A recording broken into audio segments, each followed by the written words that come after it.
Good evening. Drivers using a mobile phone are being targeted by a new campaign right across the region.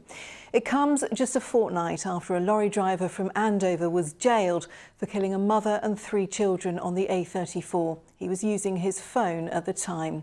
Well, this morning, as the crackdown began, a mother was stopped using her phone while driving her children to school. Mary Stanley has more details.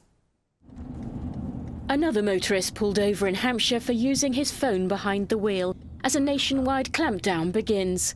You've got your mobile phone to your ear and you're speaking into it, held with your right hand, OK? That's the reason why I stopped you. PC Charlie Shepherd has seen it all, from motorists texting or taking photos at the wheel to checking their route online. And he's heard all the excuses. This man is late for a new job. Keep your phone in your pocket, buddy, OK? You might have been at work by now. Safety, OK?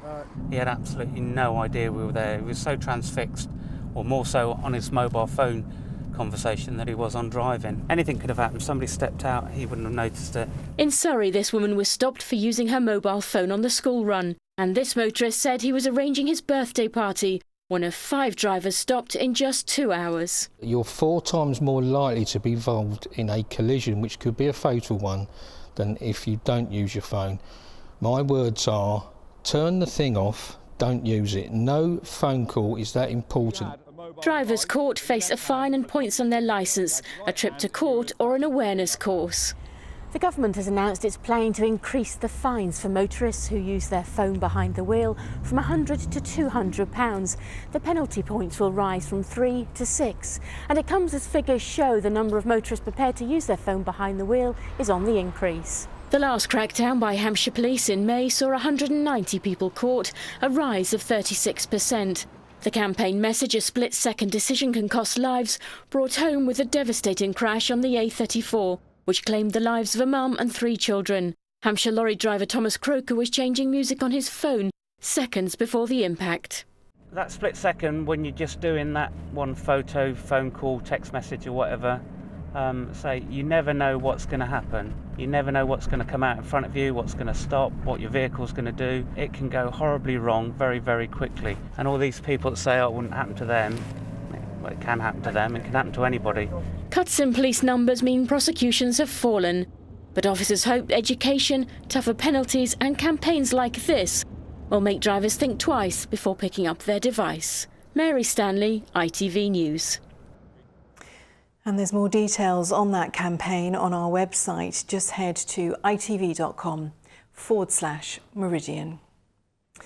In other news tonight, investigations are continuing into the cause of a fire which badly damaged a shop in Southampton. More than 30 firefighters tackled the blaze in the property on Shirley High Street. There were fears people may have been trapped inside, but fortunately no one was in at the time. Incredibly tough conditions last night for our firefighters. The fire took hold extremely quickly, spread from the ground floor through to the first floor and then up into the roof space. Because of the fact that our firefighters had to remove flooring and some of the internal walls to access the fire, it made fighting the fire incredibly difficult and incredibly arduous for our crews that were involved. A nurse whose career ended when she was attacked by a patient has been told she will have to live with chronic pain for the rest of her life. Louise Jago is taking legal action against Brighton and Sussex Hospitals Trust. She blames staff shortages for the incident. Scientists at Sussex University have made a breakthrough which could lead to new treatments for blood cancer. It's well known that the common virus, Epstein-Barr, causes some forms of cancer, but researchers have now found the mechanism that makes this happen. Images of a couple have been released by police in connection with a robbery at a service station in Petersfield. A number of items were taken from the Marks and Spencer on Winchester Road on Tuesday. Now, campaigners are demanding better public transport facilities for disabled people after 2 brothers in wheelchairs were told they couldn't get on the same bus. The company says their drivers were following the law. Emma Wilkinson has the story. Brothers Travis and Braden getting wrapped up warm and ready for the school run. Both live with severe disabilities. Everyday tasks can be a struggle, so being able to enjoy days out together is hugely important. Recently, the boys and 2 carers caught one bus from Gosport to do some shopping in Portsmouth. Heading home, it was a different story altogether. They waited for a bus. When one arrived, the driver told them he couldn't take both boys in their wheelchairs, so they waited for another bus, the same again.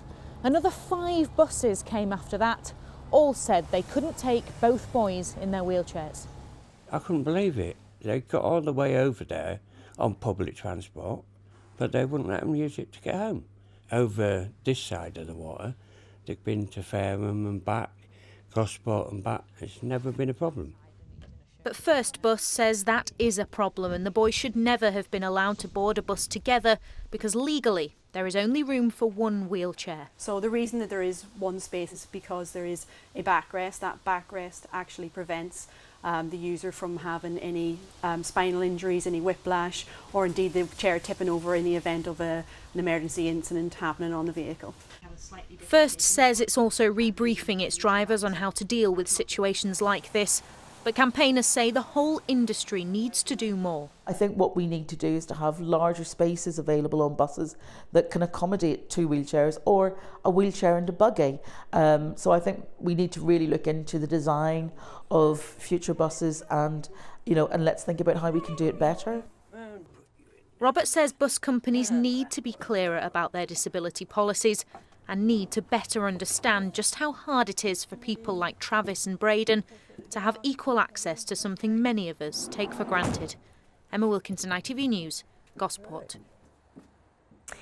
And finally tonight, as governments right around the world try to work out how to deal with Donald Trump, Nigel Farage has already been to see him. The South East MEP spent an hour with the president-elect at this weekend and has suggested he might act as a go-between for the UK. But Downing Street has denied this will ever happen. Well, our political correspondent Phil Hornby has the very latest. He is loving it. I swear if you closed your eyes at the weekend, you could hear that famous Farage guffaw from 3,000 miles away. Although when he arrived at Trump HQ in New York, he wasn't giving much away. Do you have a minute to talk about what brings you here today? Did Mr. Trump bring you, invite you to come today? We're just tourists. It's a convenient day for tourism. Are you helping with the transition at all? Are you assisting with the transition, sir? Well, it goes back to August when, much to his surprise actually, he ended up as one of the main speakers at a Donald Trump rally. He was introduced by Donald Trump and he took the opportunity to tell the Trump campaigners in the audience, look, you can win this, forget the opinion polls, look what we did with Brexit. And from that moment on, Donald Trump referred to Brexit in just about every speech he made right up until the election. So Nigel Farage thinks he helped Mr. Trump win. Well, Nigel Farage is offering himself up, as you say, as a kind of go-between. Downing Street are saying absolute nonsense. We don't want 3 people in this marriage. They're saying Theresa May is quite capable of getting a relationship with Donald Trump by herself. But some of her own MPs think she should be listening to Nigel Farage. I could quite easily see her picking up the phone to Nigel Farage and saying, come and have a whiskey and tell me all about what you know of Donald Trump. If he can be of assistance, I think that we should invite him to give us the benefit of his advice.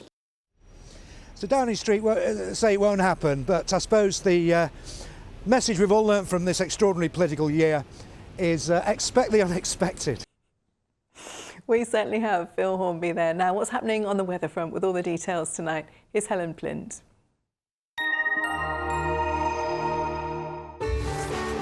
From sleet to the slopes, driving through Europe. Eurotunnel the Shuttle sponsors ITV Meridian weather.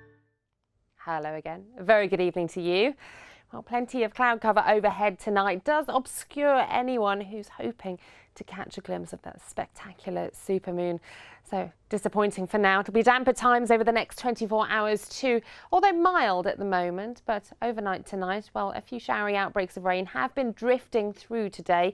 However, mostly dry by the early hours of the morning. The chance of a little mist or fog, of course, on the highest ground by first thing tomorrow morning, and generally a fairly grey setup outside. But at least this helping to keep the temperatures up. So as you can see, comfortably into their double figures for almost all of us.